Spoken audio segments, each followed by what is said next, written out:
Selamat pagi semua, ku nantikan dirimu di depan kelasmu, menantikan kami. Guruku tersayang, guru tercinta, tanpamu apa jadinya aku? Tak bisa baca tulis, mengerti banyak hal. Guruku, terima kasihku.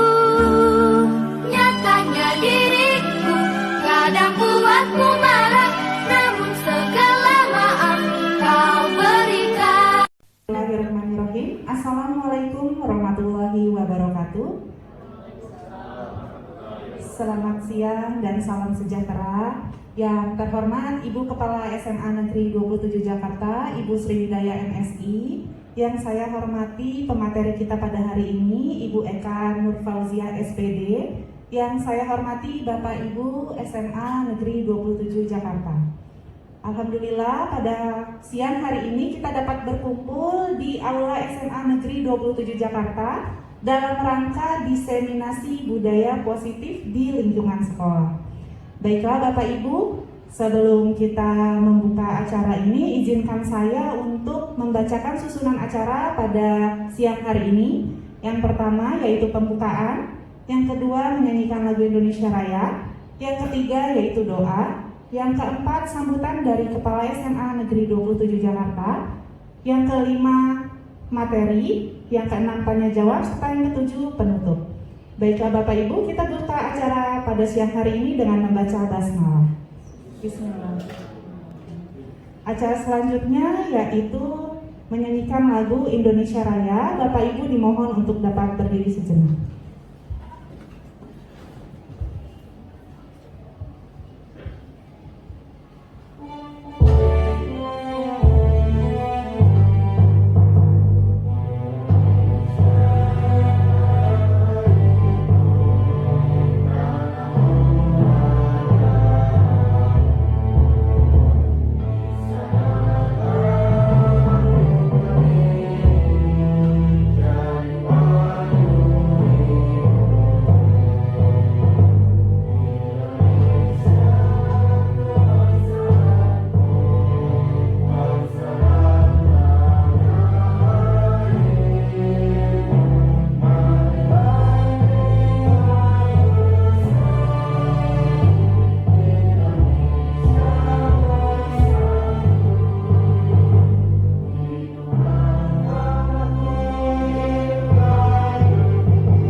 Baiklah, acara selanjutnya yaitu pembacaan doa yang akan dibawakan oleh Bapak Muhammad Arif Zulmi SPD. Kepada beliau dipersilakan.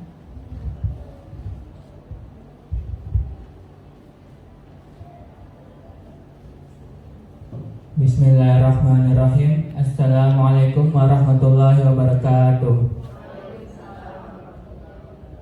Mari kepada Bapak Ibu Guru sekalian, sebelum memulai kegiatan diseminasi pada siang hari ini, alangkah baiknya kita mulai dengan berdoa. Semoga acara hari ini berjalan dengan lancar dan membawa keberkahan untuk kita semua. Amin ya rabbal alamin. A'udzubillahi minasyaitonirrajim. Bismillahirrahmanirrahim. Alhamdulillahirabbil alamin. Hamdan syakirin, hamdan na'imin. Hamdan yafina wa yakafi mazidah. Ya Rabbana lakal hamdu wa lakal syukru kama yanbaghi li jalali wajhika karim wa azimi sultanik Allahumma sholli ala sayyidina Muhammad wa ala ali sayyidina Muhammad. Allahumma inna nas'aluka salamatan fid din wa afiatan fil jasad wa ziyadatan fil ilmi wa barakatan fil rizqi wa taubatan qabla maut wa rahmatan 'inda maut wa maghfiratan ba'da maut.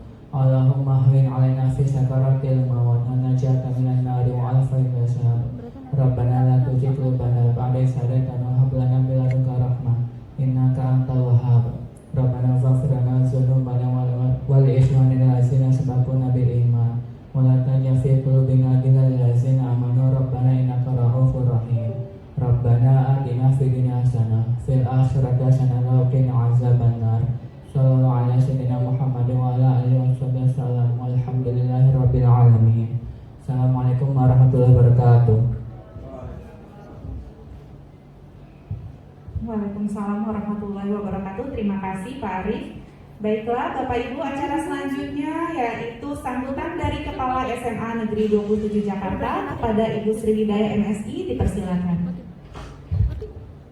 Untuk kita semua, alhamdulillah, puji syukur kita panjatkan Allah Subhanahu wa taala, kita berkumpul di sini untuk bersama-sama melaksanakan acara diseminasi dari CGP calon guru. Paksaan itu memang mungkin hasilnya bisa langsung kelihatan dan instan, tapi tentu saja tidak akan bertahan lama. Dengan membangun budaya di sini mungkin impulse kita lebih besar ya, jadi waktu yang kita perlukan lebih panjang.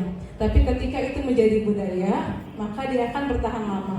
Nah, di diseminasi ini nanti mungkin Bapak Ibu bisa melihat bagaimana cara kita membangun budaya positif di siswa atau ke murid itu dengan pendekatan berbasis bagaimana kita membangun kesadaran tersebut. Kemudian ada kesepakatan yang harus sama-sama dibuat oleh guru dan siswa. Mungkin nanti Bu Eka akan lebih menjelaskan seperti apa cara membangun budaya positif, sehingga nanti itu memang benar-benar menjadi budaya yang dimiliki oleh siswa-siswa kita. Jadi tidak hanya cuma sesaat ya, jadi memang ini budaya yang benar-benar memang diharapkan dari penerapan kurikulum merdeka, sehingga profil pelajar Pancasila yang diinginkan memang benar-benar tercapai. Jadi saya berharap nanti kegiatan ini banyak memberikan masukan kepada ibu bapak semua. Kemudian mungkin juga bisa mendiskusikan bagaimana cara membangun budaya tersebut, sehingga benar-benar kita bisa menghasilkan sesuai dengan harapan dari penerapan kurikulum merdeka, itu menghasilkan pelajar yang mempunyai profil pelajar Pancasila. Jadi mungkin selamat mengikuti kegiatan diseminasi. Mudah-mudahan kita di sini sama-sama saling berkolaborasi untuk memberikan yang terbaik kepada peserta didik kita.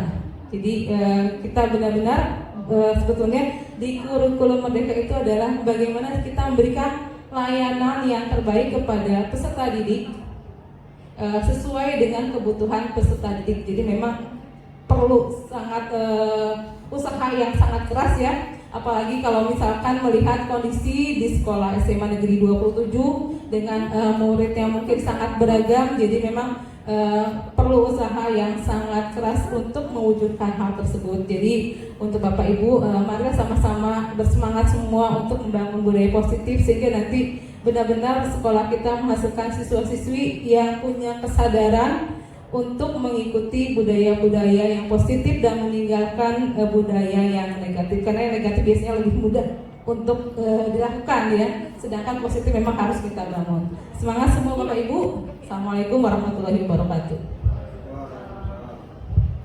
Waalaikumsalam warahmatullahi wabarakatuh. Terima kasih banyak Ibu Sri atas sambutannya. Baiklah Bapak Ibu, kita langsung ke inti acara pada siang hari ini, yaitu materi membangun budaya positif di sekolah, yang langsung akan disajikan oleh Ibu Eka Nurfauziah SPD. Kepada Ibu Eka, dipersilakan. Mohon izin Ibu untuk memulai. Bismillahirrahmanirrahim. Sebelum saya mulai, saya mau pantun dulu nih Bapak Ibu. Nanti belum. Nanti kalau saya pantun biar cakep ya. Oh, nggak ada contekannya. Air beriak tanda tak dalam. Air bening seperti berlian. Kurang cakep ah.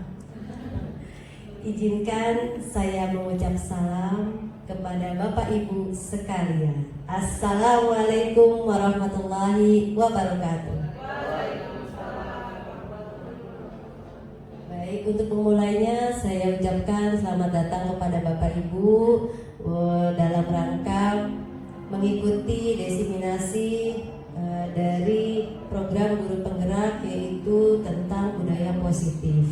Ya, kita insya Allah akan bersama-sama berkolaborasi dan saling mendukung untuk mewujudkan disiplin positif di sekolah yang kita cintai ini.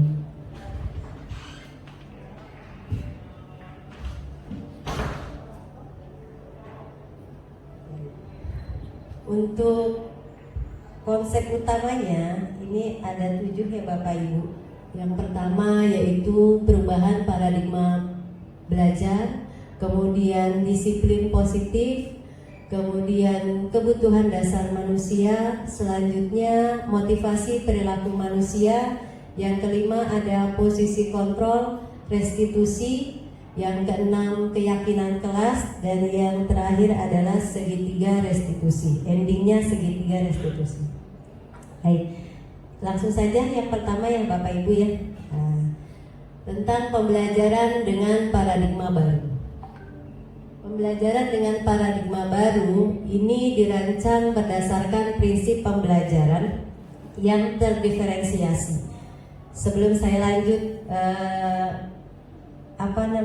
kata-katanya, sebagaimana kita ketahui bahwa ya, entah itu diferensiasinya ekonomi, sosial, kemudian kompetensi mereka, ya, semua itu terdiferensiasi. Satu dengan yang lain itu pasti berbeda. Itu yang memang harus kita sadari. Ya, kita lanjut ya Bapak Ibu.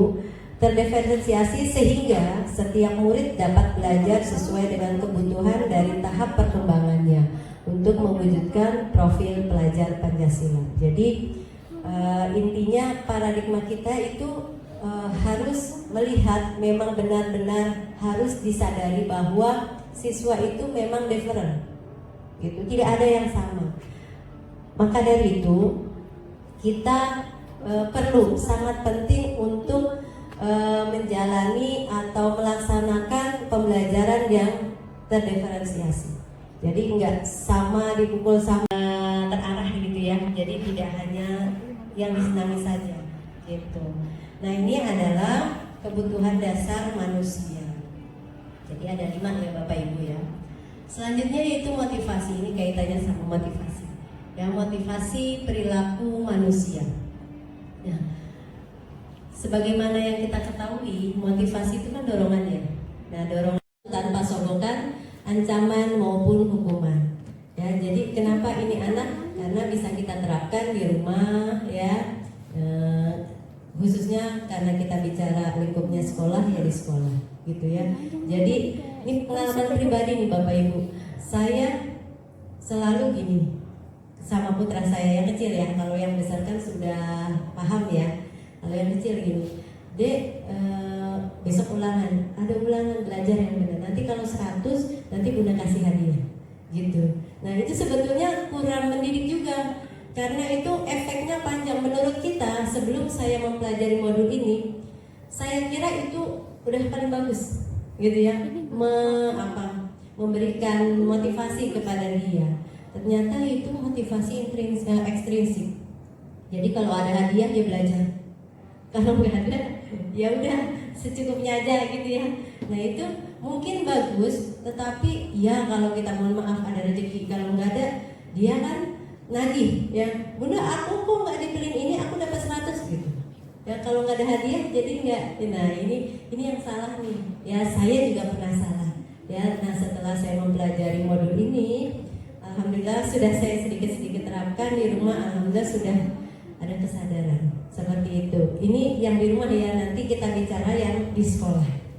Baik, disiplin merupakan bentuk kontrol diri, yaitu belajar untuk mengontrol diri agar dapat mencapai suatu tujuan mulia. Tujuan mulia ini mengacu pada nilai-nilai atau prinsip-prinsip mulia yang dianut oleh seseorang. Nah, nilai-nilai mulia ini yang dinamakan dengan nilai-nilai kebajikan yang universal. Ya, jadi, nah sekarang gini, kok kayaknya asing ya nilai-nilai universal ini gitu ya. Nah, nilai-nilai universal ini adalah nilai-nilai kebajikan universal ini merupakan nilai-nilai kebajikan yang disepakati bersama. Jadi tidak memandang terlepas dari suku mana dia, ya, kemudian agamanya apa, bahasanya maupun latar belakangnya, ya. Jadi kita universal aja. Nilai-nilai ini merupakan fondasi kita dalam berperilaku. Nah, murid yang memiliki disiplin diri akan berperilaku dengan mengacu kepada nilai-nilai kebajikan universal dan memiliki motivasi intrinsik. Yang tadi saya cerita ya, jadi bukan motivasinya ekstrinsik lagi. Kalau ada hadiah, kemudian dia belajar, memang alhamdulillah ketika itu hasilnya bagus, dapat nilai 100 karena mau hadiah gitu ya. Tetapi bila siswa atau murid ini mengacu pada nilai-nilai kebajikan universal, insya Allah motivasi yang keluar itu adalah intrinsik. Ada nggak ada hadiah, ada nggak ada pujian, itu dia akan tetap melakukan hal-hal yang terbaik yang dia bisa, seperti itu. Lanjut lagi, yang ketiga itu ada kebutuhan dasar manusia. Bapak Ibu pernah tidak di kelas itu ada anak yang iseng, ya, bawa bekal semua ini misalnya, tapi bekalnya orang diminta, padahal bekalnya dia, iya, benar, itu pernah itu terjadi ya. Kemudian ada lagi yang iseng dalam hal apa lagi. Nah, itu keisengan itu sebetulnya siswa itu sedang memenuhi kebutuhan dasar manusia ini. Yang pertama, bertahan hidup, kemudian kebutuhan akan kasih sayang dan rasa diterima, yang ketiga penguasaan, yang keempat kebebasan, dan yang kelima adalah kesenangan. Nah, satu-satu kita sedikit bahas ya, supaya tidak menimbulkan berbagai persepsi ya. Apa sih kebutuhan dasar manusia bertahan hidup itu gitu ya. Nah, bertahan hidup itu artinya gini, yang survival ya, adalah kebutuhan yang bersifat fisiologis ya. Untuk bertahan hidup misalnya kebutuhan kesehatan, rumah, dan makanan ya. Kebutuhan biologis sebagai bagian dari proses reproduksi termasuk kebutuhan untuk tetap bertahan hidup ya. Komponen psikologis pada kebutuhan ini meliputi kebutuhan akan perasaan aman. Nah, ini kira-kira kebutuhan dasar manusia yang pertama ya. Jadi sifatnya lebih kepada fisiologis ya, kebutuhan yang pertama ini. Kemudian yang kedua, kebutuhan akan kasih sayang dan rasa diterima ya. Kebutuhan untuk disayangi dan diterima itu meliputi kebutuhan akan hubungan dan korelasi sosial. Kadang-kadang gini, ada yang di kelas itu ada yang show up ya. Kadang-kadang mau, kalau bahasa kita caper ya. Nah, itu ada beberapa siswa yang seperti itu. Kenapa? Dia mau diterima secara umum atau diterima oleh teman-teman sekelasnya ya. Ada, kalau kita istilahkan, ada yang sok gitu ya. Nah, itu kenapa? Karena memang dia sebetulnya mau diterima teman-temannya gitu, supaya masuk kelompoknya gitu ya. Nah, itu adalah kebutuhan kasih sayang dan rasa diterima. Kebutuhan ini juga meliputi keinginan untuk tetap berhubung dengan orang lain seperti teman ya, keluarga, pasangan hidup, kemudian teman kerja, dan kelompok di mana kita bergabung ya, siswa itu bergabung.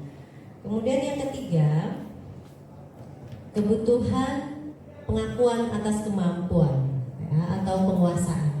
Nah, kebutuhan ini berhubungan dengan kekuatan untuk mencapai sesuatu, menjadi kompeten, menjadi jago lah ya. Nah, menjadi terampil, diakui atas prestasi dan keterampilan kita, didengarkan dan memiliki rasa harga diri.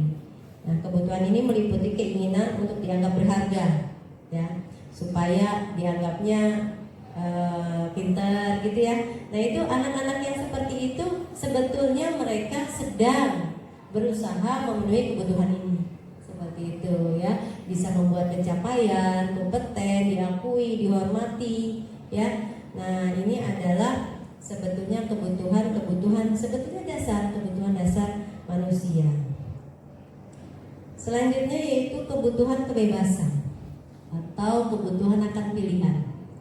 Ibu bapak, kebutuhan untuk bebas itu adalah kebutuhan akan kemandirian, ya, artinya otonomi, memiliki pilihan dan mampu mengendalikan arah hidup seseorang. Anak-anak dengan kebutuhan kebebasan yang tinggi menginginkan pilihan, ya, mereka perlu banyak bergerak, suka mencoba, tidak terlalu terpengaruh oleh orang lain, dan senang mencoba hal-hal yang baru dan menarik, ya. Jadi kadang kalau ada nih kasus nih di apalagi PDPK ya Bu, ada aja ulah anak-anak, ya, ada yang mohon maaf mengobok-obok kolam, ya, itu nyoba, ya. Ada apakah reaksi kita gitu ya, sebetulnya yang saya katakan tadi bahwa mereka itu sedang mau memenuhi kebutuhan dasar mereka, ya, mencoba hal-hal baru, entah itu yang negatif, entah itu yang positif. Nah, kita selaku guru, ya, sudah tugas kita yaitu menuntun, ya, bahwa sekali lagi mungkin Bapak Ibu sudah mengetahui bahwa siswa itu terlahir, anak itu terlahir sudah ada garisnya, ya. Jadi ada garis putus-putus. Nah, kita selaku guru tugasnya menebalkan, ya, menebalkan supaya mereka sesuai dengan yang dicita-citakannya, seperti itu, ya. Selanjutnya kebutuhan yang terakhir adalah kesenangan, ya, kebutuhan untuk merasa senang. Nah, yang tadi kasus itu, ya, merusak kolam, mereka senang, ya. Nah, itu memang itu yang negatif, ya. Yang sekali lagi saya katakan bahwa itu sedang berusaha memenuhi kebutuhannya, ya. Salah satunya itu merasa senang. Dan mereka ketawa-tawa, kemudian bercanda-bercanda, habis merusakin gitu, ya. Nah, itu yang keisengan-keisengan itulah mereka senang gitu. Nah, kebutuhan akan kesenangan adalah kebutuhan untuk mencari kesenangan, bermain dan tertawa. Bayangkan Bapak Ibu hidup tanpa kenikmatan, kesenangan, kira-kira gimana, bosan ya?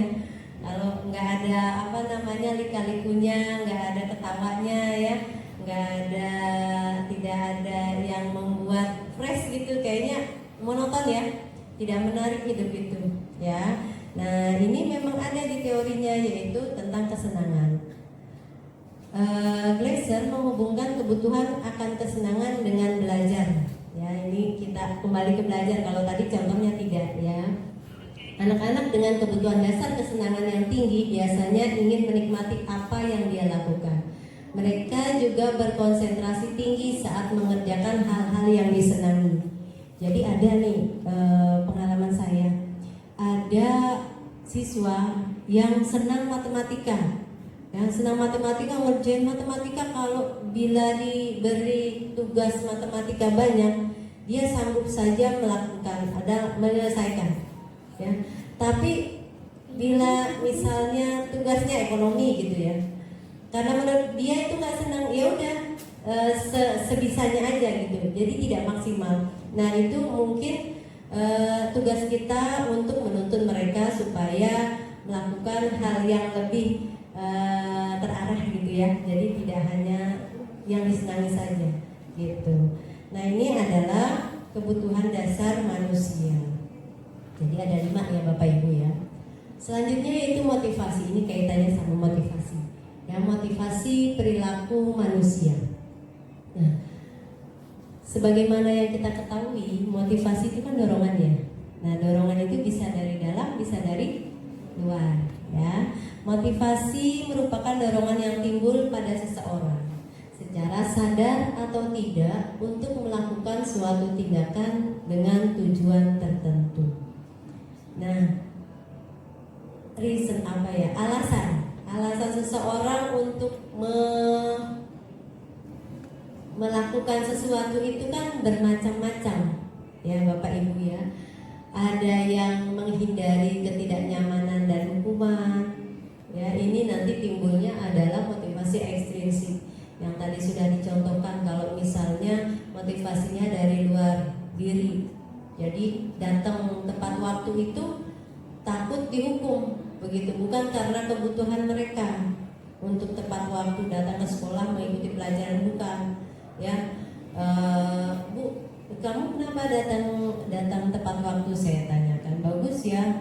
Ya Bu, daripada nanti disuruh lari di lapangan gitu misalnya. Ya, nah itu kan daripada itu kan adalah motivasi ekstrinsik gitu. Ya, jadi takut menghindari ketidaknyamanan seperti itu, ya, menghindari hukuman. Nah, itu hal-hal ini masuk ke dalam motivasi ekstrinsik. Kemudian yang kedua, contohnya lagi, yaitu alasannya untuk mendapatkan imbalan atau penghargaan dari orang lain. Tadi kebetulan saya mencontohkan ya. Nah, itu sebetulnya bagus, tapi kurang tepat karena ini termasuk motivasi ekstrinsik. Kita kasih sogokan dulu ya supaya dia mau belajar, mendapatkan nilai bagus ya. Bagus sih, tapi kan itu motivasinya dari luar ya, bukan dari diri sendiri. Seperti itu ya. Jadi kalau nggak ada hadiah nggak belajar kan gitu.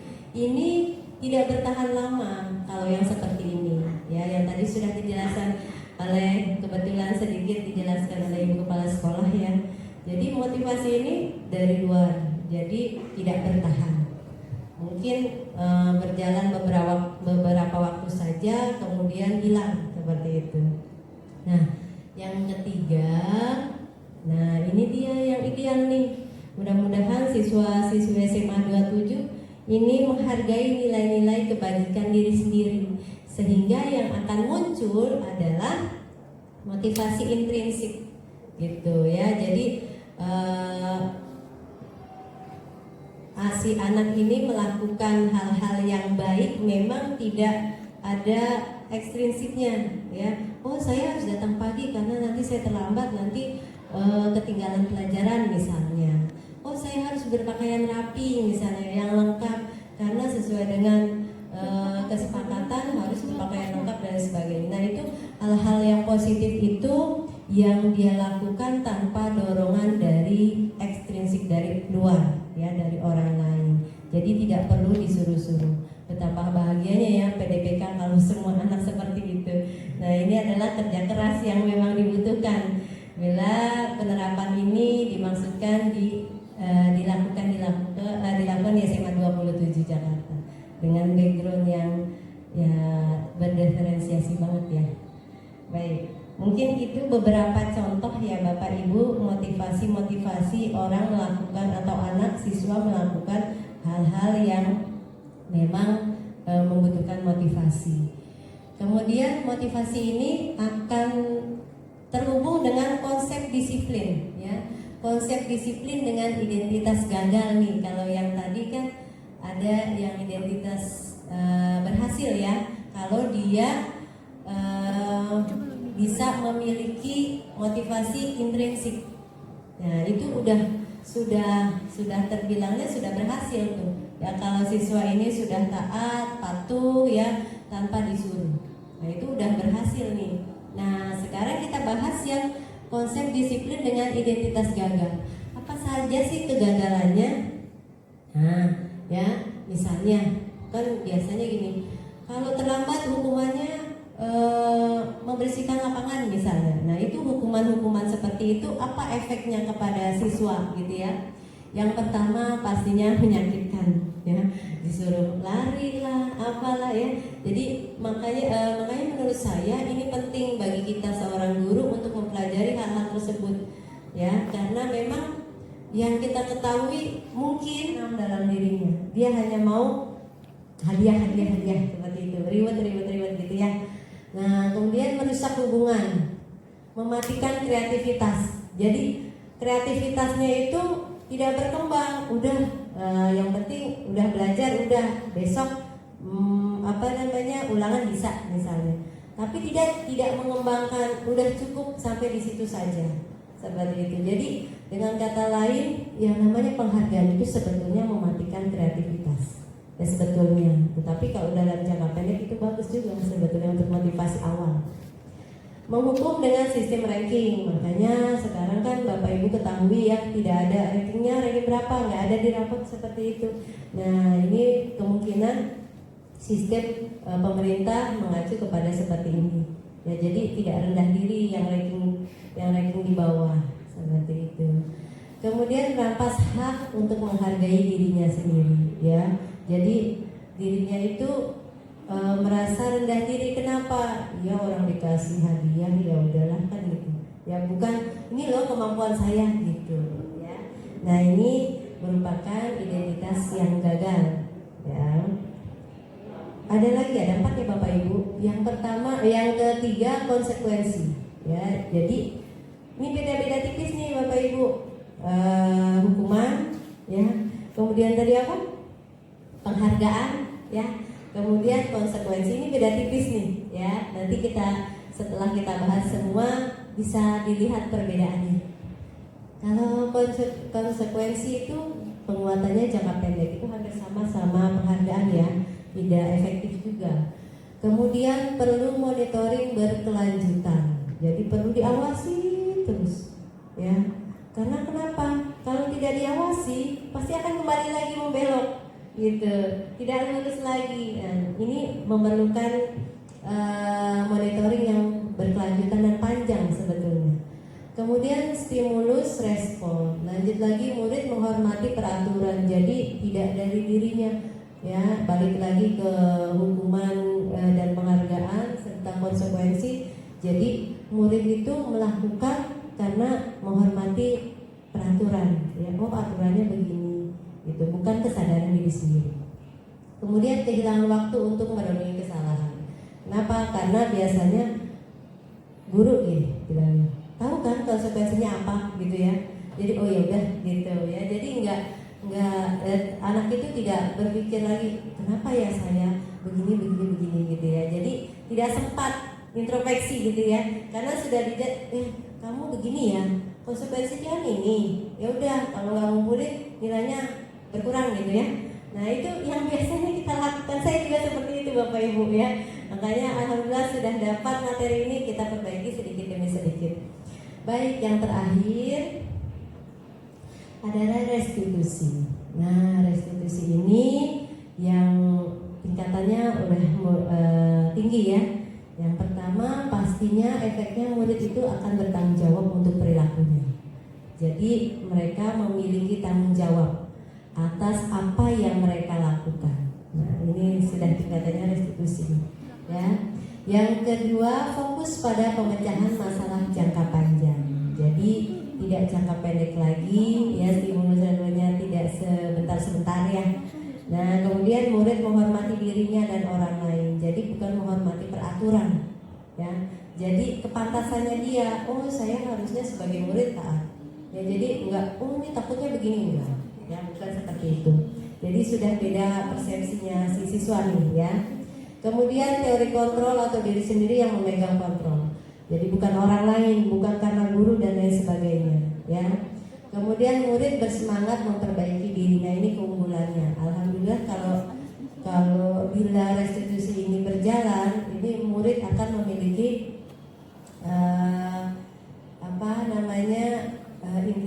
motivasi intrinsik. Ya. Baik. Berkaitan dengan hal-hal tadi, nah ini yaitu posisi kontrol restitusi. Nah ini posisi kontrol restitusi ini ada 5 tingkatan ya Bapak Ibu ya. Yang pertama kita guru itu sebagai penghukum. Ya biasanya kan terlambat sini berdiri gitu kan. Terus tulis kesalahannya misalnya 10 kali. Kemudian lari lapangan gitu ya. Nah itu kita sebagai penghukum sebetulnya ya. Nah ini kurang bagus ya Bapak Ibu, nanti kita lihat di slide berikutnya. Kemudian membuat rasa bersalah. Pernah nggak Bapak Ibu mengatakan gini sama siswanya, ini kan gara-gara kamu gitu kan. Nah pernah, itu dia ya, ini posisi kita sebagai guru ini membuat rasa bersalah ya. Itu kurang bagus juga sebetulnya ternyata ya. Ini gara-gara kamu ibu nggak ngajar nih, ngurusin kamu doang nih, gitu. Jadi siswa itu akan, oh gitu ya. Jadi nggak bagus juga, kurang bagus ya. Pernah nggak Bapak Ibu? Kalau saya sih pernah. Makanya ini alhamdulillah sekali saya dapat materi seperti ini. Kemudian sebagai teman, ya nanti masing-masing ini ada kelemahan, ada kelebihannya ya Bapak Ibu ya. Kita bersama murid, dengan murid itu biasanya kayak teman, ya kan? Udah nanti dibantu gitu. Nah ini ada positif, ada negatifnya. Kemudian yang keempat yaitu kita sebagai pemantau, yang terakhir adalah sebagai manajer ini ya, manajer. Nah ini dia penjelasannya. Satu-satu sedikit kita bahas ya. Yang pertama sebagai penghukum. Sebagai penghukum bisa menggunakan hukuman fisik maupun verbal. Orang-orang yang menjalankan posisi penghukum senantiasa mengatakan bahwa sekolah memerlukan sistem atau alat yang lebih, ya, menekan murid-murid lebih dalam lagi. Jadi guru-guru yang menerapkan posisi penghukum berkata gini, patuhi dong aturannya nak, kan gitu, ya. Nah itu sebetulnya kita sebagai penghukum dia sebetulnya, ya. Atau ini anak terlambat lagi, dia lagi, kan gitu, ya. Nah itu kita sebagai penghukum, gitu, ya. Hal ini kurang bagus ya sebetulnya untuk diterapkan. Kenapa? Efeknya tidak jangka panjang. Nanti coba lihat, seperti itu, dia ulang lagi nggak datang terlambat, ya? Jadi belum ada kesadaran. Seperti itu. Nah ini posisi yang pertama yaitu kita sebagai penghukum ya. Jadi kalau ada kata-kata tahu nggak peraturannya, ikutin dong, kan gitu ya. Nah itu kita sebagai penghukum. Nah yang kedua, membuat rasa bersalah. Nah, pada posisi ini biasanya guru akan bersuara lebih rendah ya, lebih lembut gitu, nggak kayak tadi, ayo cepat lari kan gitu ya. Nah itu namanya menghukum, itu yang paling rendah lah ya. Mudah-mudahan di sini nggak ada, ya ada di sekolah sana. Nah yang kedua ini posisi tingkatan yang kedua, ini lebih lebih naik lagi ya, pembuat rasa bersalah. Nah ciri-cirinya yaitu suaranya lebih lembut. Membuat rasa bersalah akan menggunakan keheningan yang membuat orang lain merasa tidak nyaman, bersalah atau rendah diri.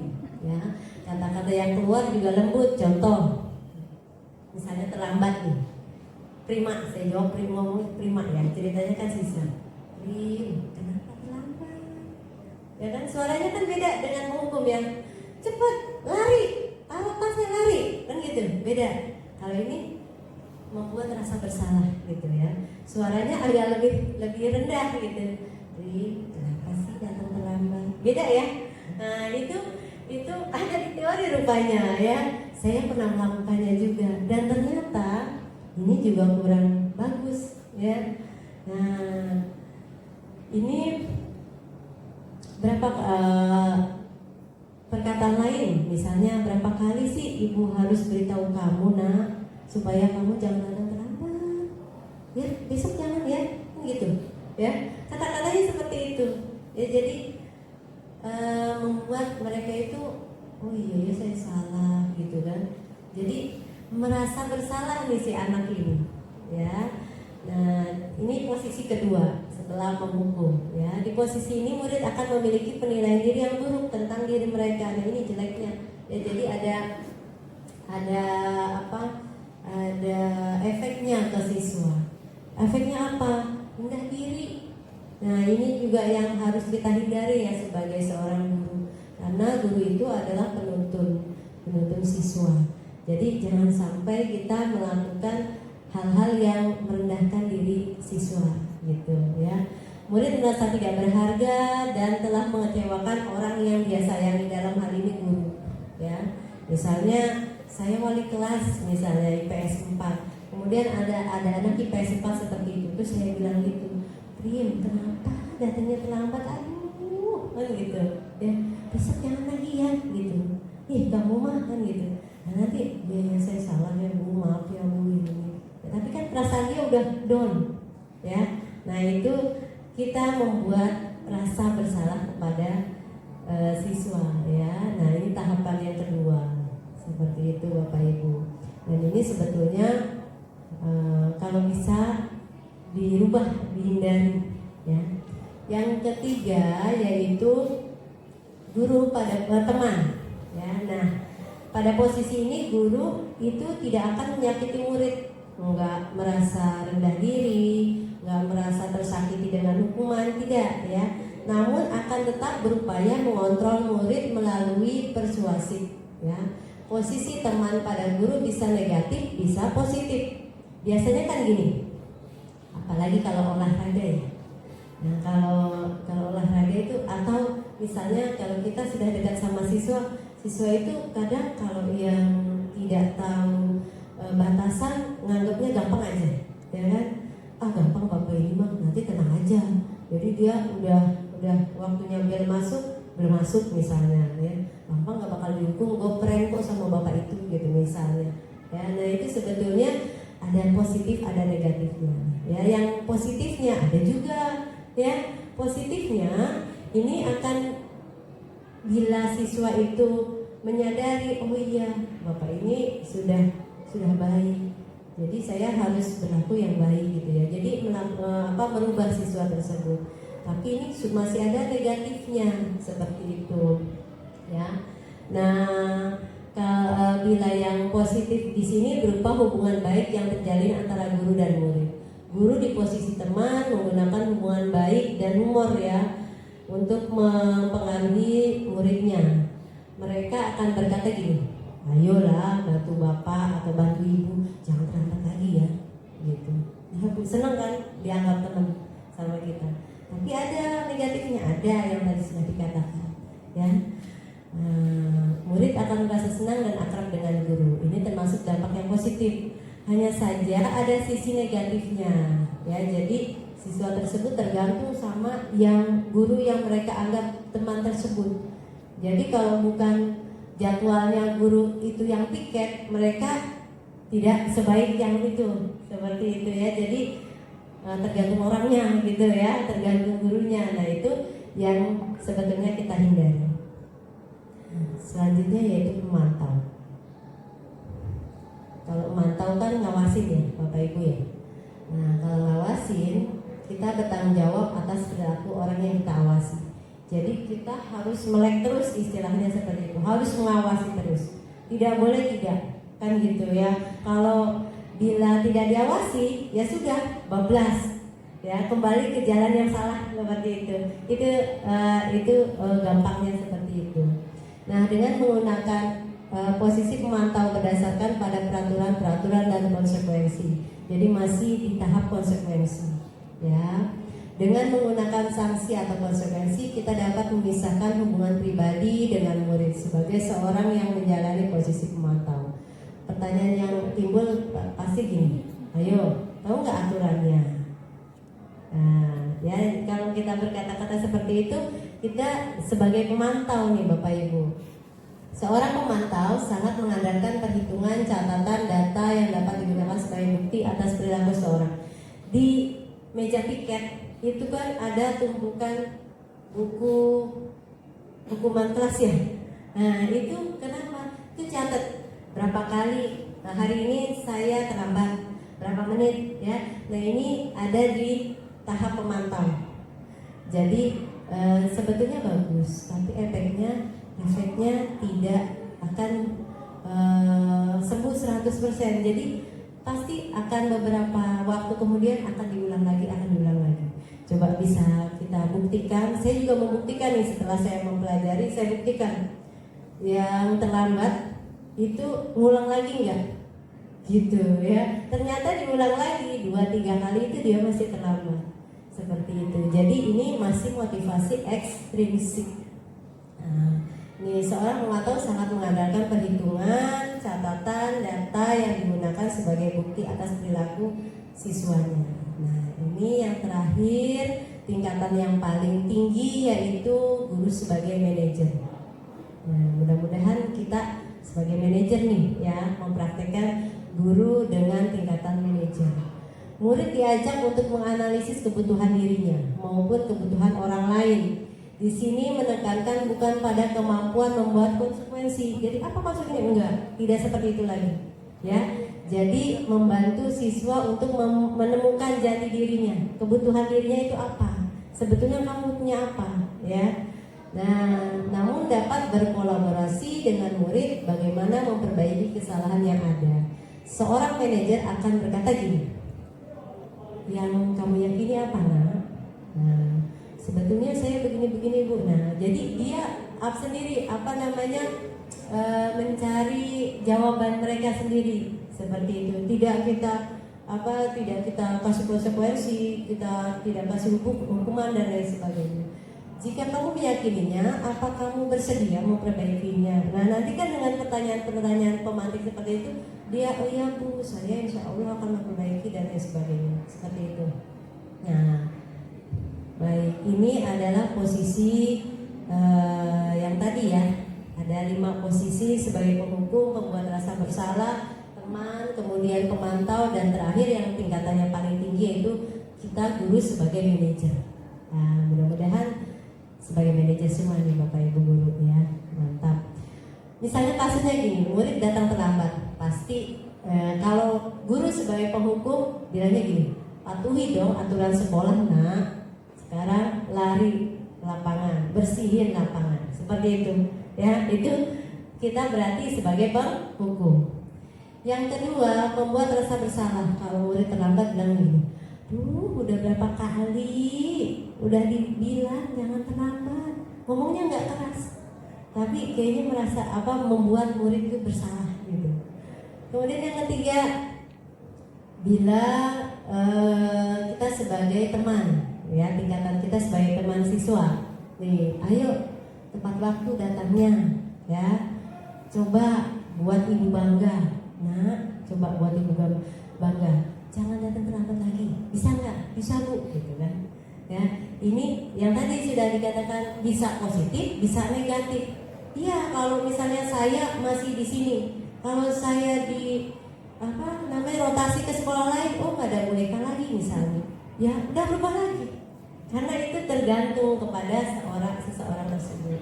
Kemudian yang keempat, pemantau. Bila kasusnya murid datang terlambat, gini, kamu sudah melanggar apa peraturannya, konsekuensinya apa, gitu ya. Oh iya Bu, saya kena poin, jadi ada konsekuensi. Nah, ini juga keempat tingkatan ini mudah-mudahan bisa kita rubah ya ke dalam tingkatan yang kelima, yaitu manajer. Ya, jadi kita di tingkatan manajer ini menuntun siswa untuk mencari jati dirinya, memperbaiki dari dalam diri. Ya, pasti gini, apakah kamu tahu ya kesalahanmu? Oh, saya tahu Bu, apa? Begini-begini datang terlambat. Terus gimana harusnya? Gitu aja ya, menuntun biar dia yang mencari. Seperti itu. Nah, ini adalah 5 posisi kontrol. Nah, dalam penerapan program disiplin positif, hendaknya guru memiliki standar kepribadian, profesional dan sosial yang baik, di mana guru mampu berefleksi pada posisi kontrolnya sehingga mampu menuntun murid-muridnya menjadi individu yang mandiri, merdeka, dan mereka bisa bertanggung jawab. Ya, nah itu endingnya ya, mudah-mudahan murid SMA 27 bisa ya, walaupun mungkin membutuhkan waktu yang sangat lama. Kemudian yang keenam, keyakinan kelas. Nah, ini mengapa keyakinan kelas? Kenapa bukan sih peraturan kelas? Ya, jadi kalau bedanya keyakinan kelas sama peraturan kelas, bisa ada yang mengungkapkan Bapak Ibu peraturan kelas sama keyakinan. Kalau keyakinan itu kan dari dalamnya. Kalau peraturan dari luar, yang membuat siapa? Orang ya, orang lain. Kalau keyakinan dari diri sendiri. Nah, lebih bagusnya yang mana kira-kira? Keyakinan ya. Nah, ini saya sudah mempraktekkan beberapa ini ya sebelum ke prakteknya. Bagaimana pembentukan keyakinan kelas? Pasti keyakinan kelas itu pasti lebih abstrak ya daripada peraturan. Kalau peraturan ada tulisannya ya. Kalau keyakinan kelas muncul dari dalam diri sendiri. Berubah pernyataan universal yang tadi dibuat dalam bentuk positif, kemudian sedikit saja agar mudah diingat. Ya, jadi jangan banyak-banyak. Nanti nggak dilakukan semua percuma juga ya. 2 atau 3 atau 5 aja, tetapi dilakukan dengan sadar diri, insya Allah akan menghasilkan hasil yang maksimal yang bagus sesuai dengan kondisi kelas dan sekolah agar mudah diterapkan semua warga kelas atau warga sekolah ya dilibatkan. Nah ini saya sudah melakukan membuat keyakinan kelas, kebetulan wali kelas 11 IPS 4. Nah ini ada 3 tahap kemarin itu ya. Yang pertama saya mengkomunikasikan dulu sebelum membuat ya, saya buat pengantar dulu supaya anak-anak itu paham. Nah ini ya, berkomunikasi tentang peraturan. Kemudian merumuskan peraturan menjadi keyakinan ya. Jadi supaya mereka itu kalau ngelihat WK nggak takut misalnya ya, takut lambat nanti orang tua saya dipanggil misalnya ya. Jadi tidak seperti itu. Nah ini kita diskusi merumuskan peraturan menjadi keyakinan. Nah ini saya yang terakhir membuat keyakinan kelas, saya minta 1 orang, 2 atau 3 membuat keyakinan pada dirinya sendiri. Nah jadi nanti akan muncul dari dalam diri sendiri. Nah ini adalah keyakinan kelas 11 IPS 4 yang diantaranya seperti ini. Disiplin waktu, menjaga kebersihan ya. Mungkin Pro Asi yang mengajar 11 IPS 4 bisa menilai bagaimana apakah sudah ada perubahan, misalnya tidak semua sih ya, karena memang ini kan bertahap ya. Mungkin dilihatnya kelasnya bersih seperti itu ya Pro ya. Kemudian misalnya siswa-siswanya bertanggung jawab, misalnya mengumpulkan tugas, sudah ada perubahan yang beberapa guru yang saya tanyakan seperti itu setelah kita melakukan membuat keyakinan kelas seperti itu. Baik, yang terakhir yaitu segitiga restitusi. Nah ininya nih Bapak Ibu. Nah di segitiga restitusi ini ada 3 tahapan. Yang pertama kurang besar ya Bapak Ibu ya. Menstabilkan identitas. Kemudian stabilin juga. Bila ada siswa yang melakukan kesalahan, kita harus bagaimana? Nah ini saya buat kemarin itu mempraktekkan segitiga restitusi dan hasilnya alhamdulillah sangat bagus ya. Ada 3 tahapannya. Yang pertama menstabilkan identitas, yang kedua menanyakan keyakinan, yang ketiga validasi tindakan yang salah. Nah langsung saja ke materi, ke bahasanya ya. Yang pertama menstabilkan identitas. Bagian dasar dari segitiga bertujuan untuk mengubah identitas anak ya, dari orang yang gagal, misalnya kan datang terlambat atau nggak masuk atau nggak ngumpulin tugas, itu identitas mereka kan gagal ya, karena melakukan kesalahan menjadi orang yang sukses. Anak yang melanggar peraturan karena sedang mencari perhatian adalah anak yang sedang mengalami kegagalan. Yang tadi saya contohkan, kalau dia berulas sebetulnya dia gagal. Kenapa? Dia mau memenuhi 5 kebutuhan dasar manusia itu tapi salah seperti itu ya. Nah dia mencoba untuk memenuhi kebutuhan dasarnya namun ada benturan sebetulnya. Kemudian yang langkah yang kedua, kita harus apa? Kita harus validasi tindakan mereka yang salah dulu. Seperti itu. Setiap tindakan kita dilakukan dengan suatu tujuan, yaitu memenuhi kebutuhan dasar. Kalau kita memahami kebutuhan dasar apa yang mendasari sebuah tindakan, pastikan Bapak Ibu, anak-anak, jangankan anak-anak ya, kita aja melakukan sesuatu pasti ada alasannya ya. Nah itu dia, kita akan bisa menemukan cara-cara paling efektif untuk memenuhi kebutuhan tersebut. Jadi kenapa sih kamu iseng?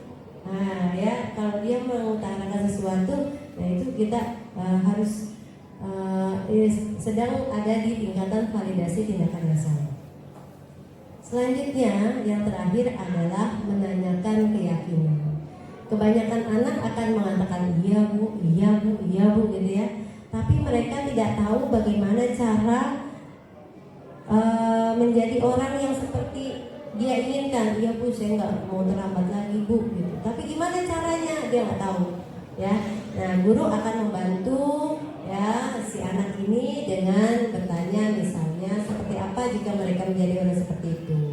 Ketika anak sudah mendapat gambaran yang jelas tentang orang seperti apa yang mereka inginkan, kita sebagai guru membantu anak-anak tetap fokus pada gambaran yang mereka inginkan tersebut. Nah, ini videonya sudah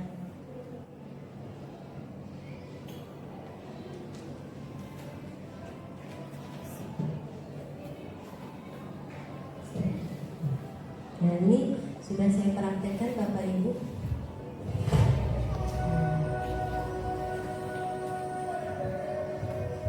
Simak sedikit ya.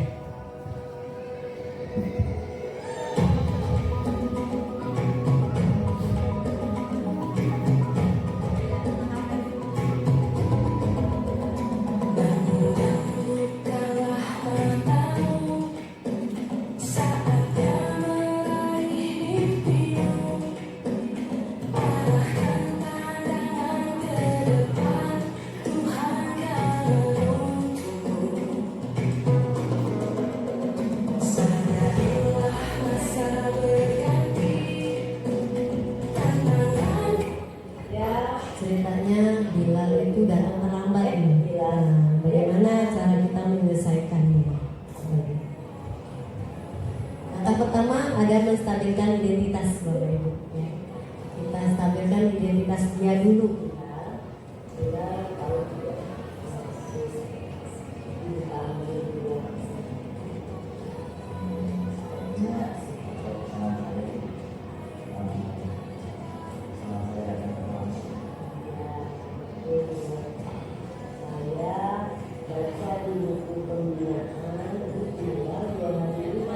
Ada catatan ya, jadi pemantau ya sebetulnya. Tapi dari pemantau itu bisa kita tingkatkan. Nah, sedang validasi tindakan yang salah. Benar nggak bilang terlambat 2 kali? Ditanya kenapa? Nonton Piala Dunia katanya. Ini menanyakan keyakinan kelas.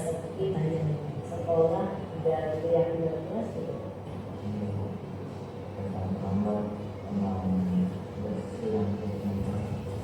Menurutmu keyakinan kelas yang bagaimana? Jadi kita sebagai manajer itu hanya harus menggali biar mereka yang jawab, menemukan. Ya, apakah kamu punya solusi atas kesalahan yang sudah kamu buat itu sudah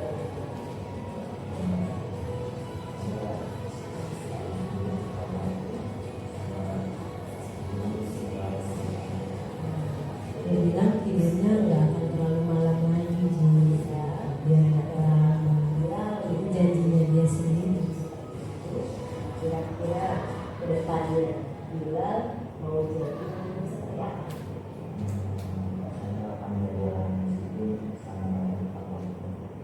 Dan alhamdulillah jika demikian janjian kamu tidak akan terlambat lagi dan akan menjadi orang yang disiplin. Dan akhirnya terima kasih sudah datang. Sekarang kamu boleh kembali ke kelas untuk melanjutkan. Ini kasus yang pertama ya Bapak. Saya merekam 2 kasus sebetulnya. Coba kita lihat lagi beberapa menit lagi. Assalamualaikum warahmatullahi Testimoninya dulu. Perkenalkan, saya Bilal Muslimin, sudah sempat saya lanjut di Jakarta.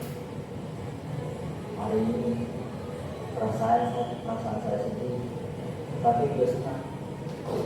Sebenarnya karena saya sudah 2 kali datang terlambat ke sekolah, dan itu menganggap terhadap sekolah dan juga keyakinan kelas. Senangnya karena saya yang dimarahi oleh mereka, sebagai wali kelas saya, dan saya diberi nasihat dan motivasi untuk dapat menjadi orang yang disiplin. Terima kasih WK.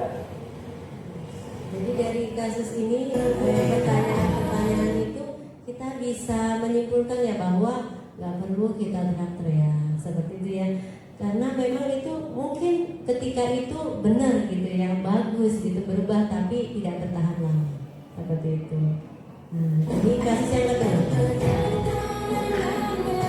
Nggak piket nih anak nih, teman-temannya ngadu, Bu, nggak piket nih Naura gitu ya. Nah, untuk kebersamaan karena kita tadi ada keyakinan kelas ya. Nah, saya panggil lagi.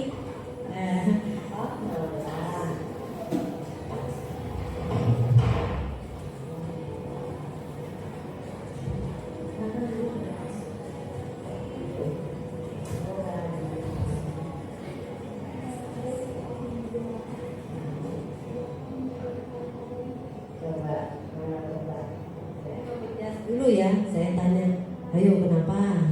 Nah, dia merasa, oh iya, saya salah gini. Itu menstabilkan identitas ya tahapnya.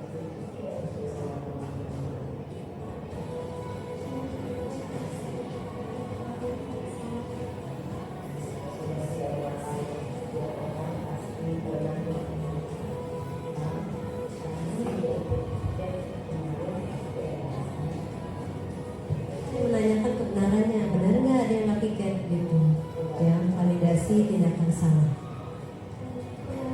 Nah dia ngaku, iya benar Bu.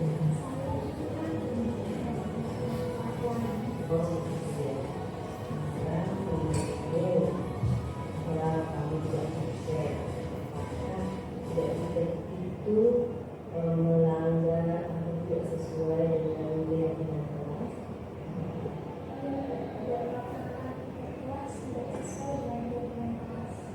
Menurut keyakinan kelas yang bagaimana yang kamu?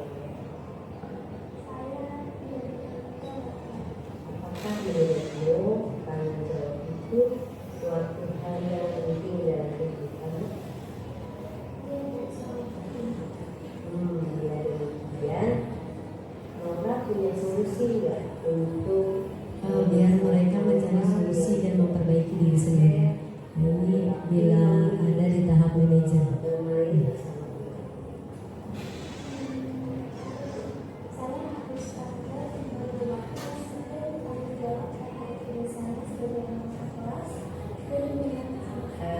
Bila kamu punya solusi seperti itu, maka kira-kira kedepannya Naura akan jadi seperti apa?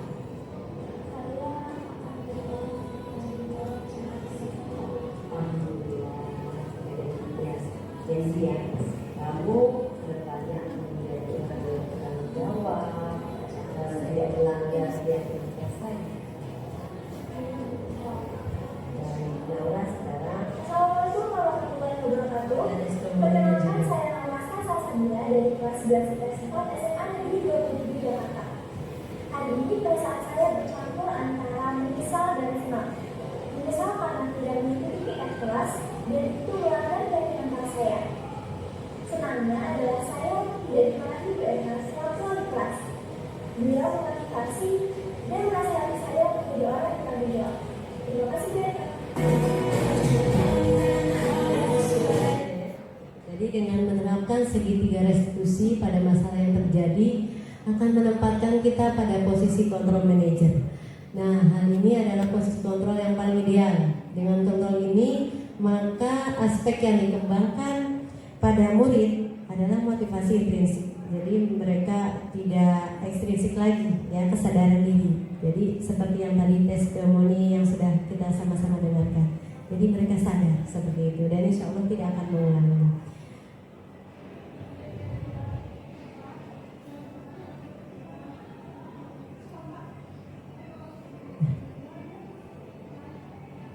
Baik, mungkin itu saja dari saya. Dilanjutkan mungkin dengan sesi tanya jawab. Ada sedikit waktu yang 5 menit. Silakan, bila ada yang bertanya langsung saja ya. Langsung saja. Pertama saya mengucapkan terima kasih banyak Ibu Eka atas materinya yang sangat luar biasa, dan materi yang disampaikan hari ini ternyata ya Bapak Ibu ya dapat menggugah dan mengetuk hati kita semuanya. Ternyata teori dan praktek yang selama ini yang kita laksanakan beberapa ternyata belum ada yang belum efektif kita terapkan kepada murid-murid kita, dan alhamdulillah hari ini dapat pencerahan dari Bu Eka. Terima kasih Bu Eka. Bu Eka, saya ingin bertanya satu hal. Tadi sudah disampaikan oleh Bu Eka bahwa posisi kita sebagai manajer itu adalah posisi yang paling ideal, seperti itulah. Yang mau saya tanyakan adalah ketika kita sudah memposisikan diri sebagai manajer, apakah posisi tersebut dapat menjamin keberhasilan dalam rangka penerapan budaya dan perilaku positif khususnya pada peserta didik kita? Mungkin itu saja pertanyaan saya Bu Eka. Terima kasih. Assalamualaikum warahmatullahi wabarakatuh. Warahmatullahi wabarakatuh. Baik, Ibu Hilya akan saya coba jawab ya. Mungkin nanti bila ada Bapak Ibu yang ingin sharing dan menambahkan, mungkin menguatkan, monggo untuk dipersilakan dan diharapkan. Ya, karena saya berdiri di sini, mohon maaf, bukan menggurui ya Bapak Ibu, bukan menyampaikan, hanya sharing saja dari apa yang sudah saya dapat dari program CGP, ya, calon guru penggerak. Baik, pertanyaan Ibu Hilya seperti ini. Sebagai manajer itu adalah posisi paling bagus. Apakah itu sudah pasti berhasil? Ya, gitu ya. Nah, untuk saya jawab ya begini ya. Untuk mencapai disiplin positif atau budaya positif itu kan panjang ya. Yang tadi Ibu Kepala Sekolah bilang juga sepertinya bila diterapkan di SMA Negeri 27 insya Allah berhasil, tetapi membutuhkan waktu dan usaha effort yang tidak mudah ya. Nah, karena memang latar belakang yang kita siswa-siswa yang kita ketahui. Nah, untuk posisi manajer itu dalam tingkatannya adalah paling ideal, memang betul ya. Dengan yang sudah dipaparkan tadi, dengan bla-bla-blanya, insya Allah akan berhasil untuk merubah dan membuat efek budaya positif di sekolah, insya Allah. Tetapi, nah, berhasilnya cepat atau lambat itu yang menjadi tergantung kerja keras kita, seperti itu. Ini tidak bisa dilakukan sendiri atau 2 atau 3 orang. Ini harus dilakukan bersama seluruh warga sekolah, baik siswa, guru, karyawan, kepala sekolah, orang tua, dan masyarakat sekitar. Itu tidak lepas ya, semua warga sekolah dan sekitar. Nah, yang tadi dikatakan udah pasti berhasil, insya Allah berhasil. Tetapi berhasilnya cepat atau lambat, nah itu tergantung usaha, kemudian bagaimana prosesnya, kemudian juga bagaimana yang di siswanya ya, yang berdiferensiasi ini gitu. Jadi insya Allah berhasil, tapi butuh waktu ya, karena ini adalah tahapan-tahapannya panjang seperti itu dan menyangkut banyak siswa.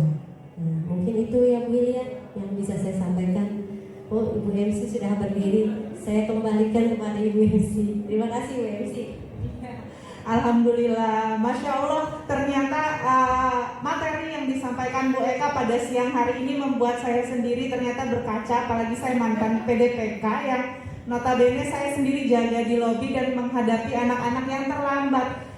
Masya Allahnya saya langsung, oh ternyata yang saya lakukan itu masih kurang tepat, dan dari sini kita semua insya Allah belajar bagaimana bersikap membangun budaya positif terutama untuk anak-anak kita semua di SMA Negeri 27 Jakarta ya.